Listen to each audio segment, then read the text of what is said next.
Okay, again, welcome po sa Believer's Breakfast with BFDB. Ang ating pong magiging pag-aaral ay nasa Ecclesiastes chapter 3. Ecclesiastes chapter 3. And let me share with you the message of the Lord ay entitled, God Knows When. God knows when.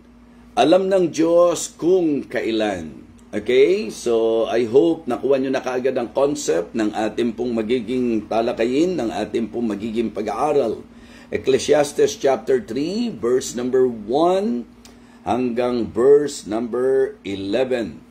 To everything there is a season and a time to every purpose under the heaven, a time to be born and a time to die, a time to plant and a time to pluck up that which is planted, a time to kill and a time to heal, a time to break and a time to build up, a time to weep and a time to laugh, a time to mourn and a time to dance, a time to cast away stones and a time to gather stones together, a time to embrace and a time to refrain from embracing, a time to get and a time to lose, a time to keep and a time to cast away, a time to rent and a time to sue, a time to keep silence and a time to speak, a time to love and a time to hate, a time of war and a time of peace. What profit hath he that worketh in the wherein he laboureth? I have seen the travail which God hath given to the sons of men to be exercised in it. He hath made everything beautiful in his time. Also he hath set the world in their heart, so that no man can find out the work that God maketh from the beginning to the end. So binasa ko po ang verses 1 to 11, pero ang sentro po natin, He had made all things beautiful in His time. Let us go to the Lord in prayer. Our gracious loving Father, our God in heaven, thank you for this morning. Thank you for allowing me to still minister to your people through this online ministry, O God. I pray that you will help me, you will strengthen me, you will empower me, bless your people, enlighten our minds, encourage us through thy words, Heavenly Father, and I would like to commit to you everything, particularly this ministry. I-bless mo po ang dapat i-bless. Ikaw po, dakilang Diyos, ang mangusap sa bawat isa. May you give us spiritual sensitivity para po amin pong madama ang pagkilos ng Banal na Espiritu as we listen to Thy Word. We thank you, Lord, and we honor you. In Christ's most precious name, Amen. Amen. So, ito po ay sulat ng matalinong hari na nabuhay sa lupa, si Solomon. And if we will consider the book of Ecclesiastes, I can say that this book is a book of realization. Realization that life away from God is not good. Na yung pong buhay na malayo sa Diyos ay hindi po mabuti, mga kapatid. Dahil kahit anong meron ka, pagka malayo ka sa Diyos, walang kwenta ang lahat ng bagay. Kaya yung pong mapapansin nyo po sa aklat na ito, ang binigyang diin po ay ang walang kabuluhan ng mga walang kabuluhan. So ito pong si Solomon ang nagpatunay that everything without God is nothing. Ano man daw pong bagay, kung wala po ang Diyos, wala pa rin kwenta ang lahat ng bagay. So, ito po ang pinaka masasabi nating laman ng Book of Ecclesiastes. The realization of King Solomon that life away from God is not happy, that everything na po pwedeng magkaroon ka ay wala rin kwenta dahil nga po sa malayo sa Panginoon. And another good thing that he realized is this. In our passage, nakita niya na sa realidad ng buhay, sa lahat ng bagay ay mayroon pong panahon. Yan po'y malinaw na binasa po natin, mga kapatid. Sa lahat ng bagay ay mayroon pong panahon. May panahon sa iba't ibang bagay. May panahon, ayon sa sabi niya, na isilang, pero may panahon din ng kamatayan. Actually po, yung mga sinabing ito ni King Solomon, dapat sa atin din mismo magdala sa realization. A time to be born and a time to die. A time to plant and a time to pluck up that which is planted. A time to kill and a time to heal. A time to break down and a time to build up. A time to weep and a time to laugh. A time to mourn and a time to dance. A time to cast away stones and a time to gather stones together. A time to embrace and a time to refrain from embracing. A time to get and a time to lose. A time to keep and a time to cast away. A time to rent and a time to sue. A time to keep silence and a time to speak. A time to love and a time to hate. A time of war and a time of peace. So makikita nyo po that in His realization, sa lahat ng bagay talaga may panahon. Now, sa napakarami po, ang very striking ay yung sinabi po ng first part ng verse 11. He hath made everything beautiful in His time. So by this, I want everyone to somehow realize and learn the importance of God's timing. Diba? Ang importante po ay ang panahon ng Diyos sa anumang bagay. Kaya nga sabi ko, ang magandang title dito, okay, God knows when.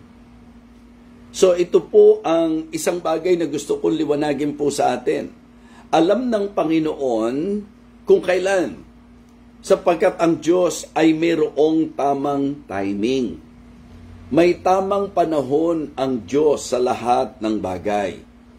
Siguro po, mga minamahal, kung ang pag-uusapan natin timing ng Panginoon, tayo po, kung magpapakatotoo, at ako personally, I can say na kaya ko nabubuo yung mensahe dahil tinitingnan ko po sa realidad ng akin ding buhay.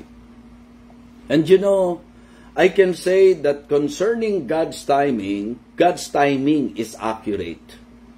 Never na malilate ang Panginoon. Hindi pwedeng late, hindi po pwedeng maaga. Pag pinag-usapan po ang Panginoon, masasabi ko po na ang timing niya is great. Ano po? God is always accurate in His timing. Kumbaga, alam niya kung kailan, kung paano, talagang nasa kapangyarihan niya ang lahat ng bagay. So I can say that God's timing is accurate. Yes. Kaya po, pinapaalala ko po sa inyo yung idea na alala ko si Mary at saka si Martha nung si Jesus Christ po'y dumating sa kalagayang patay na po si Lazarus, and then the reaction of Martha and Mary actually is a good example. Ito po yung po pwede maging mabuti nating halimbawa para po maintindihan nyo na alam ng Diyos yung tamang timing kasi napaka-accurate ng timing ng Panginoon. Pakinggan nyo po ito sapagkat magandang realization po ito sa buhay natin. Amen? Yes, opo. Nung po dumating po ang ating Panginoon, ang salubong at sabi po ni Martha sa kanya, bakit ngayon lang? Kung dumating ka lang sana ng maaga, sana hindi namatay ang kapatid ko. Ayan. The same thing with Mary. Ganun din po yung sinabi. Kung dumating ka lang ng maaga, my brother had been dead. Yun po yung sabi nila. So, pero ang problema, ang Diyos umiiral sa kanyang panahon at sa kanyang purpose. Always put in your mind and always be reminded, folks, that God is actually operating not in our time, but in His time. Sa kanya pong oras. Tama po ba? So, remind yourself. Paalala tayo sa sarili natin. Teka, hindi dapat panahon ko masunod. Hindi kung kailan ko gusto because God knows when. Alam ng Diyos kung kailan. Diba? Huwag kang mainip. Dahil yung timing ng Diyos, yun po ay accurate.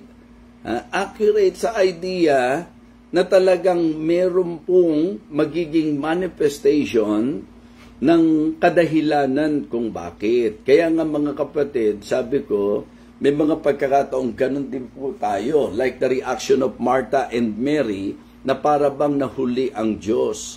Para bang ang sinasabi natin, bakit ngayon lang? Sa naging kapasya ng Diyos, kung yun po ang time na kanyang niloob, sapagkat yun po ang tamang panahon. Okay? God made all things beautiful. God made everything beautiful in His time. He hath made everything beautiful in His time. Di ba may kanta pa nga niyan? In His time, He made all things beautiful. In His time. Di ba? Mahalaga kasi na ang mga Kristiyano subject sa time ng Panginoon. At para mangyaring subject tayo sa time ng Panginoon, itatak mo sa isip mo na alam ng Diyos kung kailan. Isipin niyo po, ang patutunayan niya, siya ang resurrection and the life.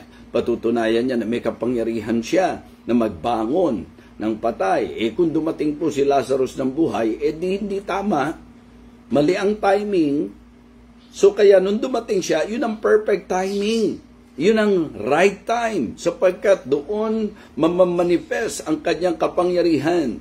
So kaya, alam niyo yan, yung storya na yun, di po ba? Napatunayan niya na siya ang may kapangyarihan para bumuhay at siya ang kamatayan at ang buhay. Ang buhay at ang pagkabuhay na maguli. Alright? So, God's timing, brethren, is accurate. And God's timing is amazing. Diba? Talagang kagila-gilalas yung timing ng Panginoon. Mahalaga po na ito ay inyong pakinggan sapagkat ilang beses na tayong pinahanga ng Diyos at nagilalas. Talagang, di ba, pagka na-realize nyo po yung timing ng Panginoon, amazing. Ang sabi nung iba rito, saved by the bell. Meron po kong isang nakagawi ang tinatagurian ko po sa Christian Family Baptist Church sa panguna ni Pastor Jun Ortega ngayon. Ano po? Si Nanay Isabel. So sabi ko, Nay, yung pangalan nyo pong Sabel, gawin nyo pong reminder na saved by the bell. Ibig sabihin, kasi pag nagte-testimony po siya, yun po ang makikita nyo na in time, talagang right on time. Kung kailan ang katwiran nga po o ang sinasabi namin nasa bingit na ng alanganin. Kaya doon po nagsimula yung sinasabi ko pong paalala na di bali kang malagay sa bingit ng alanganin, huwag ka lang malagay sa bingit ng alinlangan. Yes, sapagkat pagka may doubt, hindi gagawa ang Panginoon sa buhay mo. Okay? It takes faith for God to operate in your life and to accomplish things in your life. So kaya mga kapatid, kapag tayo po'y nagpakatotoo, maa-amaze tayo pag dumating na ang oras ng Panginoon. Amen? Diba? Inip na inip ka noon, pero nung dumating na ang oras ng Panginoon, ay grabe, amazing Panginoon. Kung paanong ipinremote ka niya, kung paanong sa tamang panahon niya, heto ka ngayon, enjoying so many things in your life, because at first, iniisip mo, mga bagay na gusto mong maranasan, gusto mong marating, gusto mong makuha, pero ang Diyos umiiral sa kanyang panahon. At sinasabi ko po sa inyo that God is always accurate in His timing and amazing in His timing. Na-amaze ang bawat isa kapag dumating na ang panahon ng Panginoon para sa atin. Nung kami po'y mga workers, sa isipan, kailan kaya kami mapapaayos at makakarating doon po sa parang imposible. Okay? Imposible, parang walang mangyayari. Pero may panahon ang Diyos sa lahat ng bagay. Mga kapatid, God's timing is accurate. God's timing is amazing. And you know, sa realization that God's timing is agreeable. Diba? Yung bang ang idea, ikaw mismo, pag dumating ka na sa realization, oo nga pala, tama nga pala, nararanasan nyo po yon.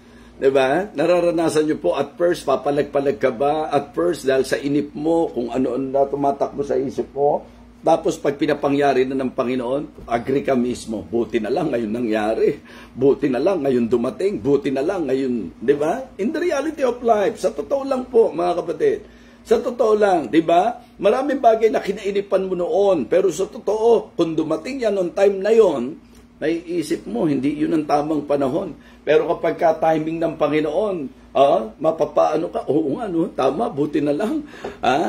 Buti na lang, mas alam ng Diyos ang tamang panahon. Amen? It is good na alam ng Diyos ang tamang panahon. Mas alam ng Diyos kaysa sa atin. So, kaya mga kapatid, ang ipapaalala ko po sa mensaheng ito ay ang pagtanggap natin sa katotohanan na ang Diyos ang magpapainam, that God will make everything beautiful in His time. So, kaya be subject ha, be subject. So, ngayon, tinatalakay natin that God's timing is accurate, God's timing is amazing, and God's timing is agreeable. Inilagay ko po sa huli yung agreeable kasi nga, doon pa lang yung point of realization, kasi katulad nga ni Martha at Mary, parang pag inisip mo, dapat dapat dumating na siya para hindi na namatay ang kapatid ko.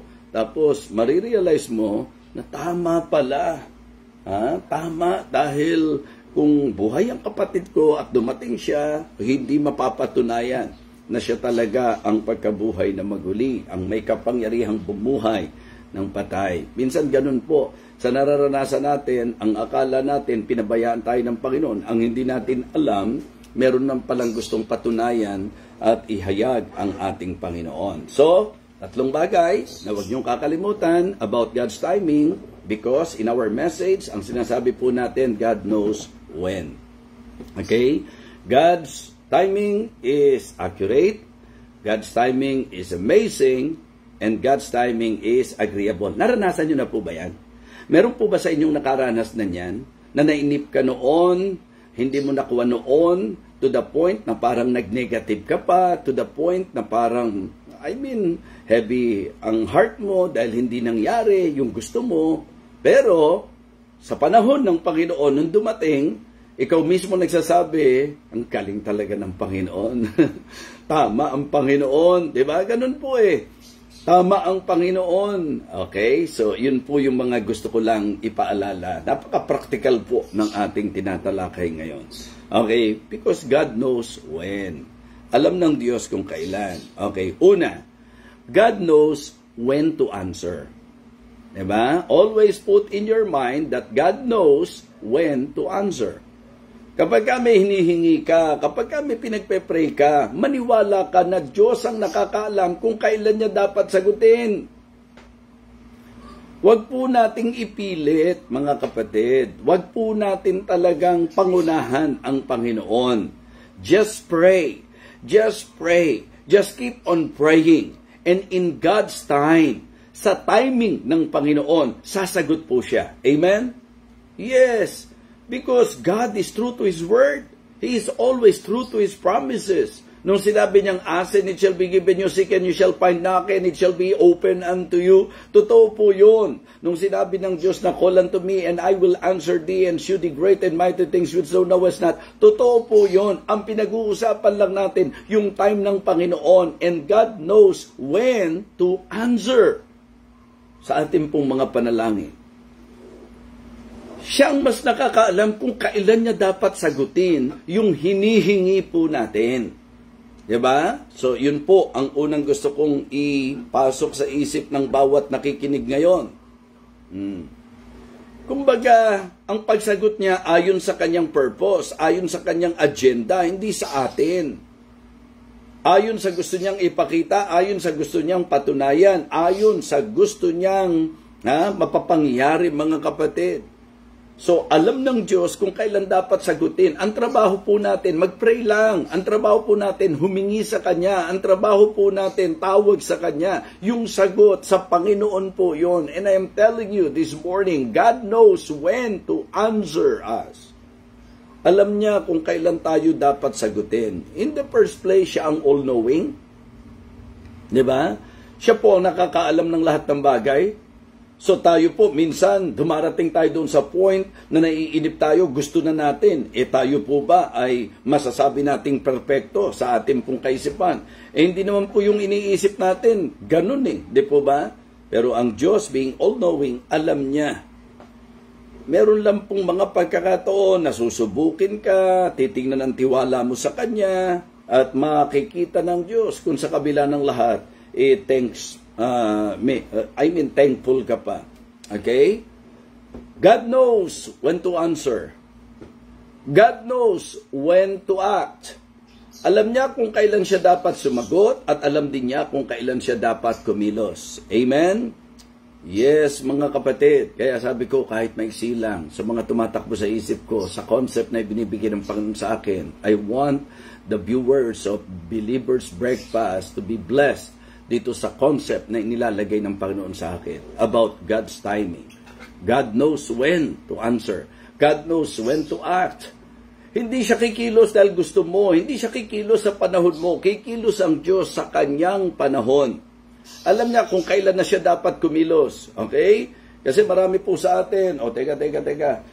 Panay ang diskarte nito sa sarili niya. Baka mamaya kapag nangyari yung gusto niya, ang palabasin niya, kasi lakas ko to, kasi galing ko to, kasi diskarte ko to. Yung mga ganun po, hindi.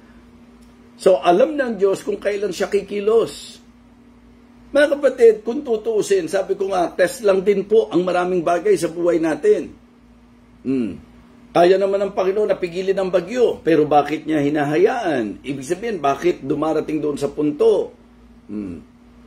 Kasi ang gusto ng Panginoon, sa mga nagtitiwala sa Kanya, makita nyo kung paano siya kumikilos. Sa mga pagsubok sa buhay natin, gusto ng Diyos na makita ang Kanyang mga anak na talagang nagtitiwala sa Kanya. At ang isa sa manifestation ng totoong pagtitiwala, paghihintay. Opo, kung may tiwala ka sa Diyos, maghihintay ka sa Diyos. Amen? Sa panahon ng ating Panginoon. God knows when to answer and God knows when to act. Okay? And God knows also when to accomplish.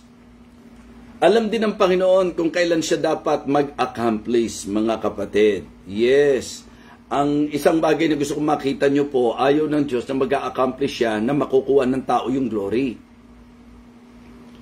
Gusto ng Panginoon na mag-accomplish siya sa panahon na alam mo na hindi mo kaya, wala kang magagawa, and then kikilos ang Panginoon, at doon sa pagkilos ng Panginoon, mag-a-accomplish siya ng dakilang bagay for you to realize that it is not you, it is not your strength, it is God's strength, it is God's power, and then, by that, makikita na ang kalwalatian, ang kadakilaan, ang bida, dapat ay ang Panginoon.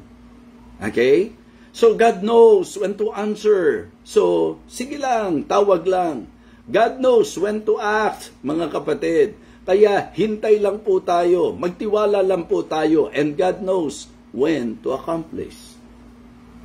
Alam ng Diyos kung kailan siya dapat mag-accomplish. Hindi po pwedeng sa panimula pa lamang, o siguro maganda na pong halimbawa po yung ministeryo po nila Pastor Bernie. Anyway, kapupunta ko lang po sa kanila, and I really appreciate the Lord's hand in their ministries. Diba? Kung siya po nainip, kung di po siya natutong maghintay at magtiwala. So mga kapatid, tayo po'y tumawag lang sa Panginoon, magtiwala lang po sa Panginoon, maghintay lang po sa Panginoon, sapagkat alam ng Panginoon kung kailan. Hindi siya kikilo sa time na gusto mo, hindi siya mag-accomplish sa time na gusto mo, at hindi siya sasagot sa time na gusto mo.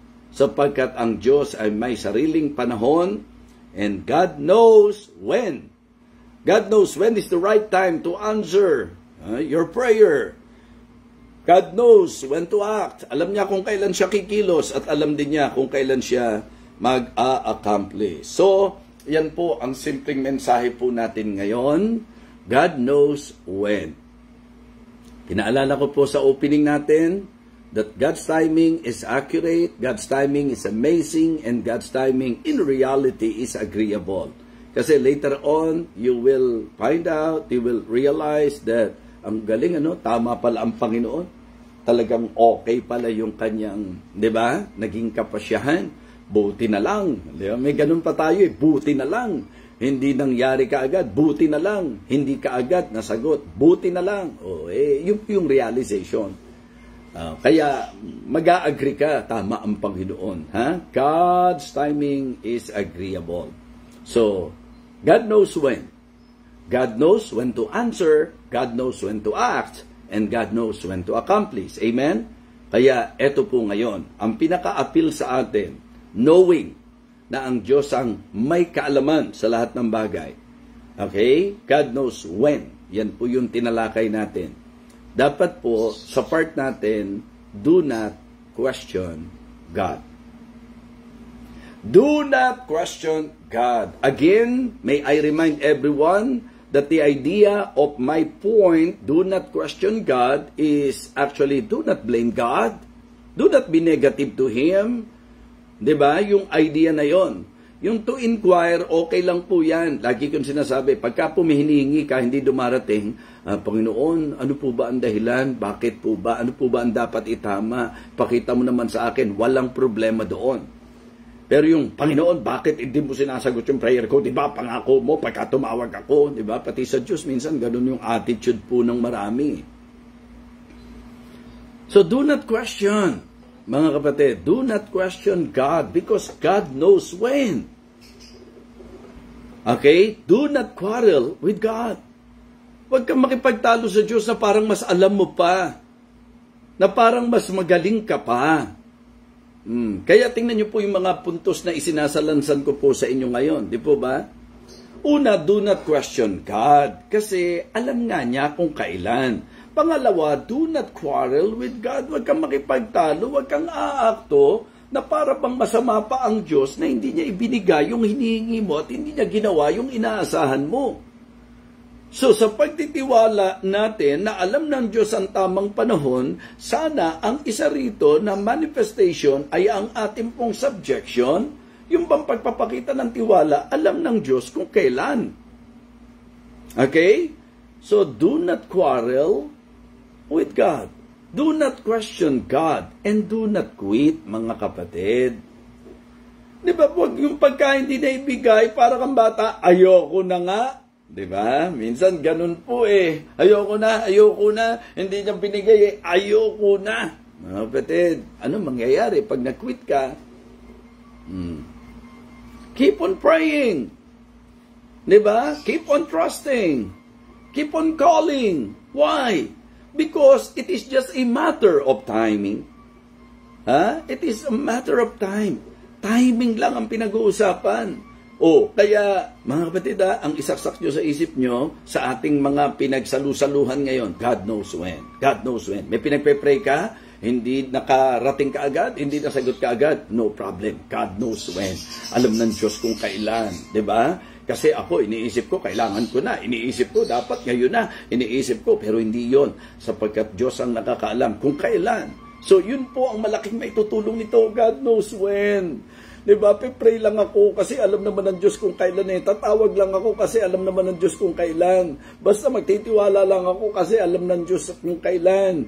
God knows when to answer. God knows when to act. God knows when to accomplish. I will just keep on trusting my Lord. Amen? That should be our attitude, mga kapatid. Diba? Remember, God's timing is what? Accurate. God's timing is amazing. And God's timing is agreeable. Amen? Agreeable. Kaya, anong paalala? Don't question God.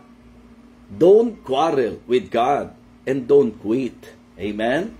Don't quit. Huwag titigil. Don't stop. Just keep on. Continue on. Wow. Solid po ito, mga kapatid. Solid breakfast meal po ito. Kasi, totoong-totoo to sa buhay natin. Kung magpapakatotoo po tayo, totoong-totoo to sa buhay natin. Hindi ba? Isa tayo sa madalas magreklamo, isa tayo sa napakadaling mainip, isa tayo doon sa dumarating sa punto na nagne-negative pa pag hindi natin kaagad nakuha.